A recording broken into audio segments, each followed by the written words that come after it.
The mighty Paraná River in eastern Argentina, the longest river in South America after the Amazon. It's a waterway that Angel and Fernando know all too well. These two beekeepers travel 200 kilometers up and down the river several times a week to care for their bees. They were forced to move their 400 hives to remote islands to escape the impact of single-crop farming of soya, which is slowly taking over the country. The bees were dying in huge numbers inside the hives, and so few of them were actually getting out to work in the fields. The beehives were dying and we were taking out shovels full of dead bees, and we couldn't understand why. Angel and Fernando used to live in the Pampas, an area of fertile lands in Argentina's heartland. But single-crop farming of soya has almost doubled in that area over the last decade. Many of the soybeans are genetically modified and need lots of pesticides. If you have pastures all around, you'll find natural flowers, so there's something to feed the bee. The bee looks for flowers and then it's possible to collect honey. But if we fumigate everything, do you know what happens when you harvest soybeans? You're left with dry lands where there's nothing left.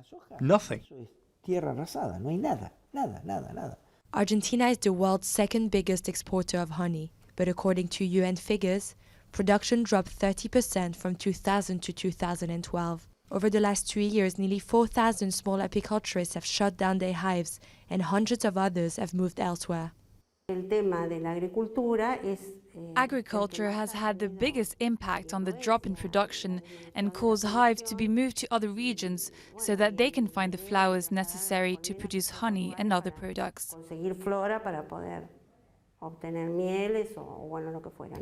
In the Paraná Delta, Angel and Fernando found an El Dorado for the bees. They now produce high-quality honey and export most of it, particularly to Algeria. But unfortunately, honey is no longer as profitable as it used to be. We have to face the threat of international prices, internal costs, and the distance that we have to travel due to the location of the beehives. Beekeepers now have to find new ways of making a living, like renting out hives in order to pollinate fruit trees.